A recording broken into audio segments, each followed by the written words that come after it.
Ezomo asked his wife to bring out kola nuts, of which his wife prepared the kola nuts and gave it to Adesua. Adesua brought out the kola nuts and presented it to Ezomo. Ogiobo fell in love with Adesua. And the history has it that Adesua was already a betrothed to Oba Akhengbuda. You do not drag with the Oba of Benin. That's why we say in Benin, Agwoba Simyogie. Whatever the Oba owns, nobody is allowed to tamper. But Ogiobo fell in love with Adesua. He wanted Adesua at all costs. And he told Adesua's father that he wants Adesua, of which Adesua refused when Ogiobo approached her. Not too long, Ogiobo looked for a means. He devised a means to make Adesua come over to Ubuluku. Adesua was a very good market woman at that time. She was selling goats, livestock in general, birds of all kinds. Ogiobo bought few goats. Some might say 14, some might say more. He bought some and he told her that I'm going to pay you back in few market days, of which they both agreed because he was a king already. You know, kings don't make empty promises. But unknowingly to Ezomo himself and Adesua, that Ogiobo was trying to use this means to lure Adesua into another territory, of which he left. All the market days counted. After the market days, Adesua could not take it. Although she was beautiful, but her temper was not so cool. Adesua told her dad that she was to confront Ogiobo at Ubuluku. The dad told her not to leave the house, of which the mom also told her not to leave. But Adesua, being a woman with temperament issues, she left angrily and she went to Ubuluku.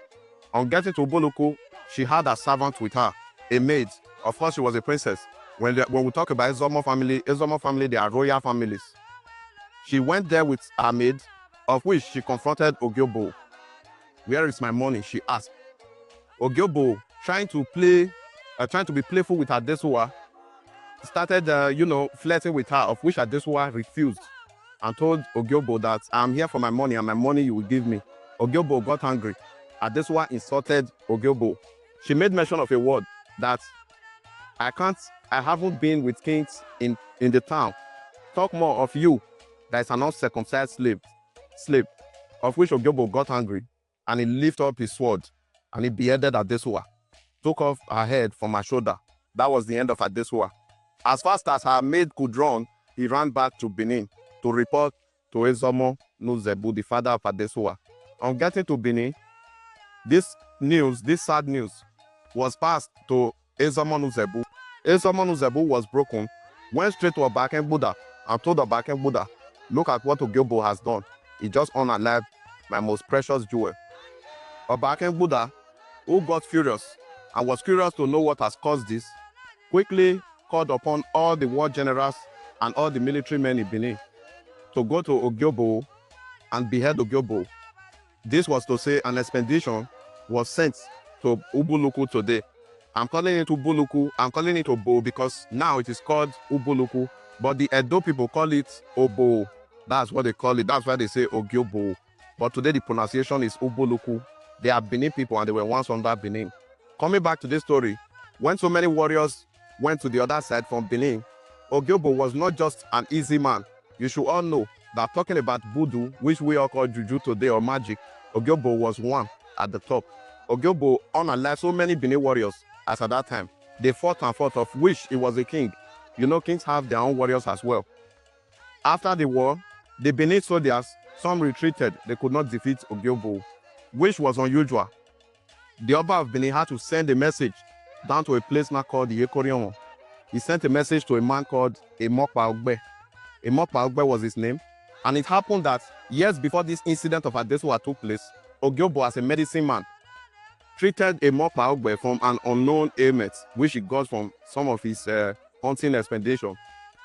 Ogiobo he told Emokpa Ogbe, he foresee a vision, a prophecy for Emokpa Ogbe. He told Emokpa Ogbe that you, in nearest years to come, you are going to kill me, but the same fate will come upon you. Of which Emokpa Ogbe told Ogiobo that you saved me from my ailment, I will never kill you. It's never going to happen. Now, coming back to years later, after Adesua had been unalived by Ogiobo, the Oba had already sent warriors to that place. They could not unalive him. It was remaining this Emokpa Ogbe that had this prophecy from the same Ogiobo. He was sent to that place to unalive the same Ogiobo. When he got there, He refused at first. He refused. He was invited. The Oba of Benin promised him a lot. So when he got there, he took his warriors and they started fighting. They fought, and at the end of the day, not to prolong the story, this same Imokpa Ogbe unalived the Ogiobo. The prophecy came to pass. But not too long, this same Imokpa Ogbe came back to Benin to report. But on the report, something happened, of which is a mystery, because this is a prophecy. When Imokpa Ogbe got back, he started feeling like a king, of which he knew that the Oba of Benin sent a lot of warriors to a place they could not win. But himself, he won the war. So he started feeling like a king. When the Benin women are going to the market in the other territory, he will, steal their baskets, whatever they are carrying, he will take it by force with his warriors. So the Oba had to devise a means to unalive him.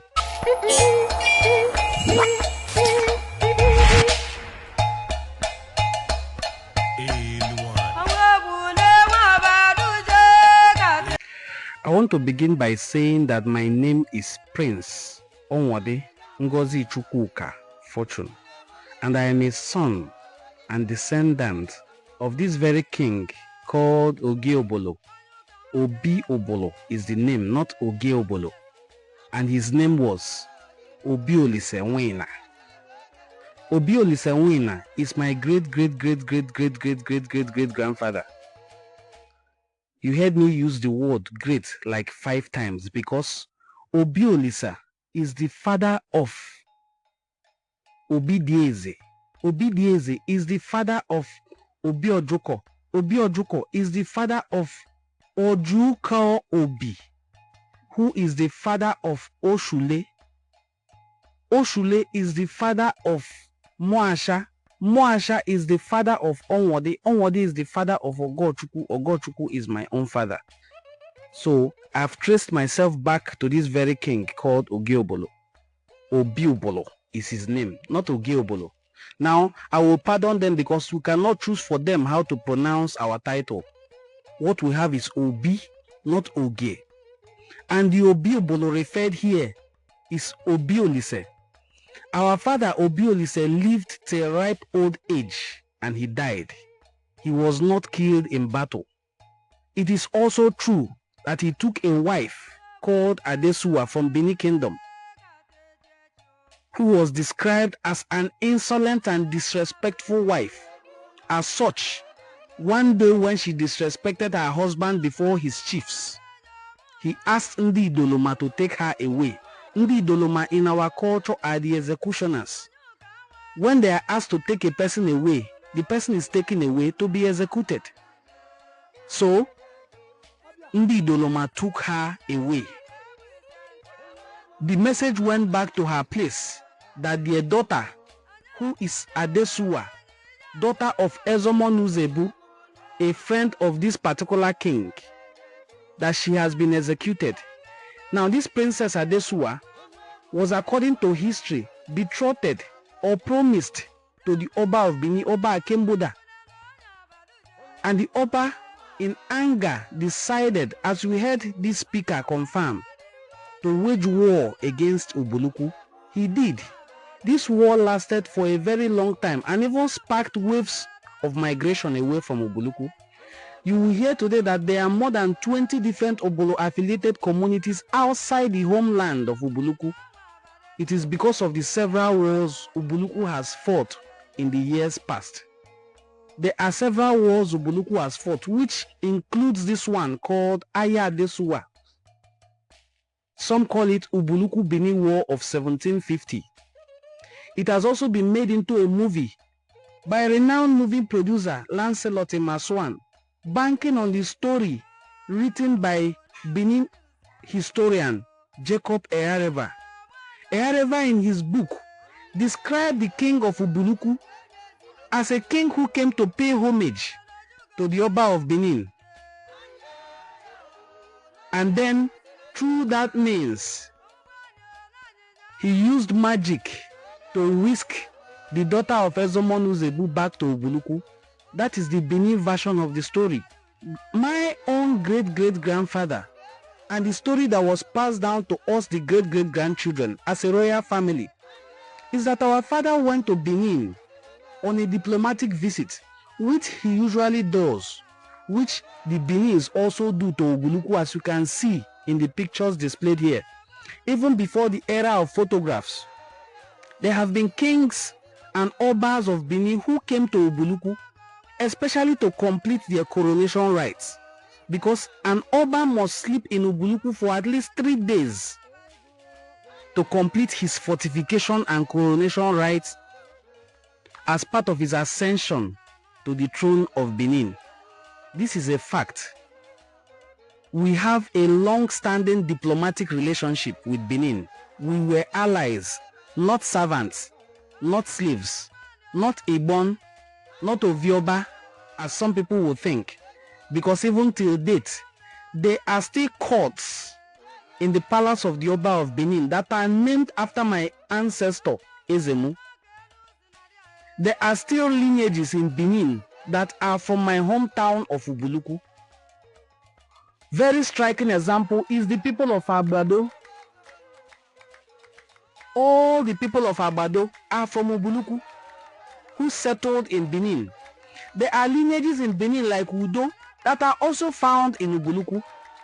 There are lineages in Ubuluku that are Benin migrants who came to Ubuluku either for skill purposes or those who accompanied Adesua in marriage, or those who came to fight the Adesua war after Ndi Idoloma took their daughter Adesua away. So this video portraying that the Benin Kingdom invaded Ubuluku and my great-great-great-grandfather took his head back to Benin is falsehood. There's no king in our genealogy that history tells us was ever unalived. Not even one king. Not one king. Not to now talk of the one that I am from his bloodline. As God may have it, as history may have it, as fate holds, no one can tell tomorrow. If I live to a ripe old age, I can become the Diopala of Olise. That is to tell you that I am from the bloodline of this king that I am talking about. And our great-great-grandfather did not die in the hands of Benin soldiers. Rather, we had various war strategies that included that during the war, so many people were dressed up like kings. It was difficult for anyone to know who exactly was Obi-Olisa. And the Ubulu land is very vast. In fact, Ubulu boasts of the largest land mass among all the Anyoma communities. Ubulu had boundaries with Okpanam, so that the place they call today as Otulu is part of Ubuluku, under Ubulokiti. Today, Ogwashuku is holding on to it. They were part of Ward 4 in Ubuluku just very recently. So this, I'm telling you, is a proven history and fact. You can fact check it. And I'm not just going to tell you by word of mouth. Let me do a bit of history book reading, okay? Let me read a little from the book, The Story of Ubulu Kingdom, by renowned author Esther Wright. In page 258, Ubuluku Benin War of 1750 AD. Let me read, for even if it's 3 minutes, let me read so that you can get an idea of what we are talking about. This subtitle is treated in this book as an attempt to redress a one-sided story of the war that had existed between the Benin and the Ubulu people because of an incident which Ibafe said was mother of Princess Adesua of Benin Kingdom by Obi of Ubuluku. This issue, though maturely suppressed, comes up occasionally. During the Nigerian Civil War, it was said that Benin people had the Igbos murdered in retaliation. The war known as Ayidu or Ayo-Obi-Olise or Ubuluku Benin War of 1750 has various accounts of how it started. Commenting on the war, Jacob Eareva noted that a prince of the house of Ubuluku came to Benin City to be invested as Oge or Obi of Ubuluku, while dancing around the city after his investiture, according to custom, he called on the Ezomo of Uzebu, who presented kola to him through his beautiful daughter Adesua, who had been betrothed to the Oba.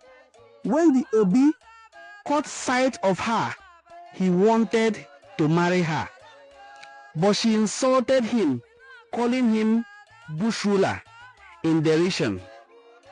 The Obi was indignant, and when he got home, he used charms to bring Adesua to Ubuluku. Against the advice of her servant, she asked leave of her parents to go to Ubuluku market to demand the debt owed to her for the sale of her goods.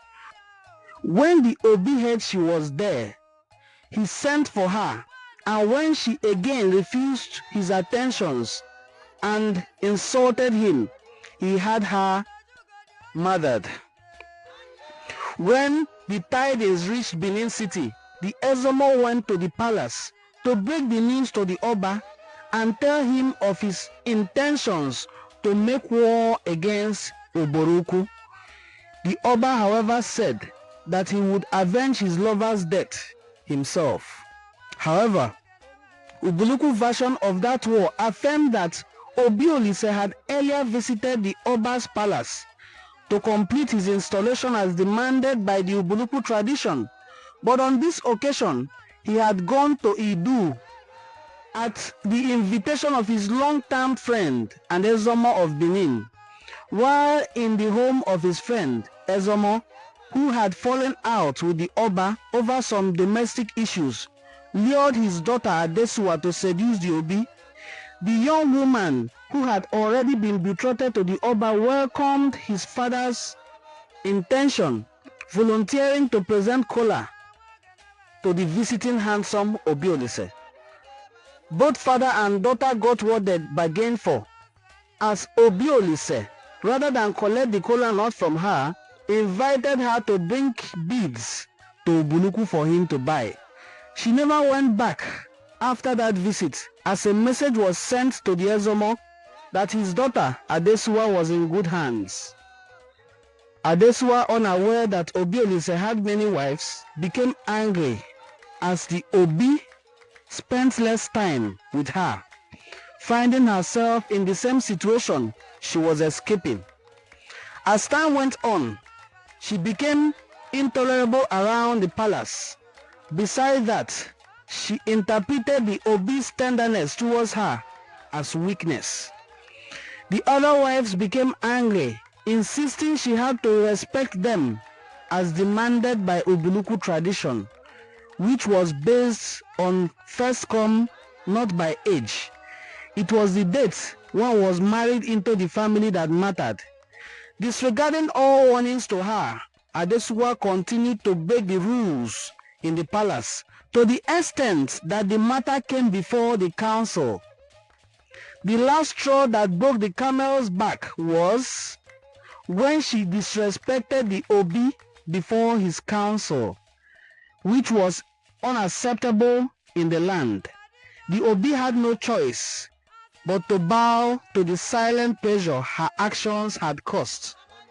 Sadly, he let the law of the land, which demanded the actions of Adesua 10 Iyaja, to prevail. The Idoloma took her away and had her executed for insubordination, as her offense was punishable by death.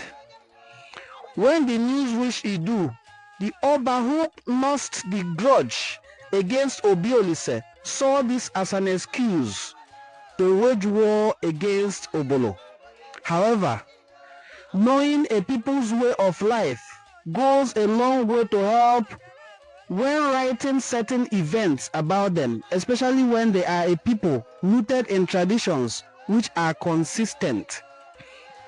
First, Ereva's references to Ezomo's presentation of kola nut to Obi of Ubuluku through his beautiful daughter Adesua, the use of charm to entice her to Ubuluku, her trip to Ubuluku market to demand a debt owed to her for the sale of goods, the insult and refusal of Obi's intention which he claimed resulted in her mother might not all be true.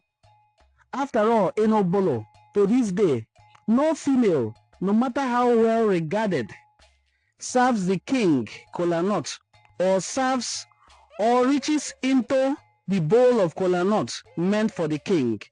This presentation of kola nut through his daughter could have been a deliberate attempt by Ezomo to entice the Obi with his daughter's beauty, choosing to be an in-law to the handsome Obi Olise rather than become the Oba's in-law.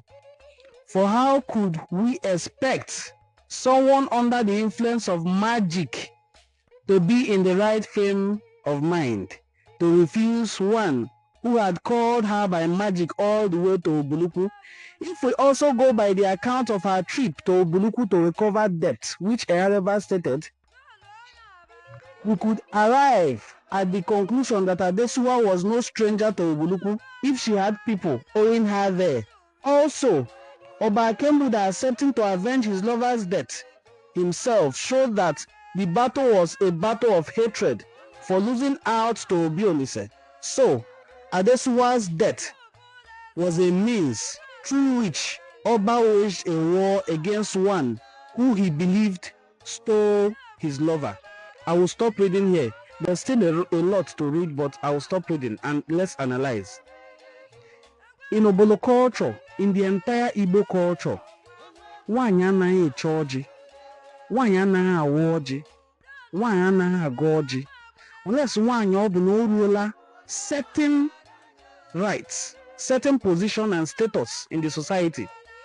Like for us, nwaanyị edowere idegbe, a female man who has undergone the rites of passage from womanhood to manhood, who is kept at home, has become a man. And Omo, who is also considered Okeyane, can handle kola, but not a young girl. So, a woman doesn't serve kola, doesn't bake kola, doesn't bless kola. To ordinary people, how much more a king? That is the first angle. Secondly, Jacob Ehereba, the historian in Benin, alleged that Ogioboro, which he described as Obiobolo, is who he calls Ogioboro, okay? It is from him that this young boy got the story that he's writing about. Now he's saying that Ogioboro used charm to lure somebody from Benin to Ubuluku, and that person got to Ubuluku and was still a dissident and was still disobeying him. It's not possible. That is a clear sign that there was no charm in luring Adesua, because if she was charmed, she would have still been loyal to her husband. But she wasn't charmed. Now, versions of Ubuluku story that are very consistent believe that Oba of Benin Akhengbuda was ailing. He was very sick. And then the Ubuluku people were invited as usual to come and cure their king. A time when after coronating their king, the king would buy. After coronating their king, the king would buy. Akhengbuda was coronated and he started ailing. So the Obi of Ubuluku was invited and usually goes with his medicine men. When they got there, they cured the Oba of his ailment. And he asked, what can we do to reward you? And he said, okay, there's this daughter of Ezomo Nuzebu that I saw and I liked her. Please, can you give her to me to wife? And the king accepted outrightly. Ezomo didn't like the idea. That is the story from Ubulu. But in the end, because it is a king's promise, it had to be fulfilled. When Obi Olise of Ubuluku saw that they were beginning to delay the fulfillment of this promise, that was how it is believed that he used charm to whisk her to Ubuluku. Then they continued their marriage happily until she disrespected him. To let you know that what I'm saying is a truer version, there are people in Ubuluku in a place called Udo today. They call them Umudugbe. Their story is that they were part of the retinue of servants who came with Adesua to Ubuluku during her ill-fated marriage. They are still there in Ubuluku today. Umudugbe, in Udo quarters of Ubuluku. They are in Ubuluku by virtue of them coming with Adesua for marriage. So history is usually very consistent. It hardly ever lies. It usually follows a certain pattern. If there are deviations, those deviations are usually not very far from the truth. But deviations of saying that you buy the king of a community and then generations after you still come back to that community to do coronation rites, still pay diplomatic visits like you're seeing the photo of the Oba of Benin in my screen, it is wrong and it is difficult to accept. Until today, you still have palace chiefs who are of Ubuluku descent. The Okumbowa family and the rest who are from Ubuluku. It is totally unacceptable and inconsistent. So I want to use this medium to correct this historical lie that tends to suggest that the people of Benin invaded Ubuluku and pied the ruler, the king of Ubuluku. No king of Ubuluku was ever pied. In fact, Ubuluku, as at then, spiritually speaking, is the headquarters of the entire region. Such that the Oba of Benin relied heavily on the people of Ubuluku for his fortifications. It still continued up to the last two kings of the Benin. It is only this present king that has not visited Ubuluku, Oba Eruware II. It is up to him why too, because Ubuluku also has their own present kingship challenges. So we must get history right. We must get our historical facts correctly before coming out to public to come and make videos. It is not content. It is something that you must have to verify from two sides. You can see that I read from one of the most respected Benin authors, Jacob Eareva. That book was released, I think, 1964. I read from that book before I also delved to books written by the people of Ubuluku Kingdom. In case you're just joining us, or this is the first time you come across our video, my name is Onwode Ngozi Chukwuka Fortune, and I am from the royal bloodline of Ubuluku Kingdom, the first royal house of Ubuluku. I am a son of Ezemu and a son of the very king referred here as Obi-Obolo, who the Benin's tend to call Ogie-Obolo. Our king is Obi, not Ogie, and we are not of Benin descent. There are lineages in Ubuluku that migrated from Benin. If we are of Benin descent, perhaps we will not have Obi, we would have had Oba. Thank you so much for watching this video. If you look at the picture, look at this picture between the Oba of Benin and Obi of Ubuluku. I'm sure you will not even know which one is the Oba, except you are a Benin person or you are an Ubuluku person. By their dressing, by their sitting positions, does any of them look subservient to the other? Those who are claiming they are of Benin descent, if they go to Oba of Benin Palace, they will give them seat among the commoners to sit. But that doesn't happen with the Obi of Ubuluku. When the Obi of Ubuluku comes to the Oba of Benin's palace, he sits beside the Oba. When the Oba of Benin comes to Ubuluku, he sits close to the Obi. They sit side by side. Nobody claiming any sort of superiority over the other. A king is a king. Thank you so much for watching this video. I will look forward to seeing you in our next videos where I will be talking about the Ekumeku anti-colonial resistance. I want to state here before doing the video that anybody that talks about Ekumeku without mentioning where the first shots were fired, where the first white men were pied, the person is not talking about Ekumeku. And the person is not talking about where the headquarters of Ekumeku is and where there's a secondary school still named after Ekumeku. That the person doesn't know anything about Ekumeku. The person doesn't know anything about the meaning of the word or the charm called Ekumeku. I will see you in my next video where I will be exposing some secrets concerning the longest lasting anti-colonial resistance struggle in the history of mankind known as Ekumeku resistance. And I'll see you in my next video. Thank you.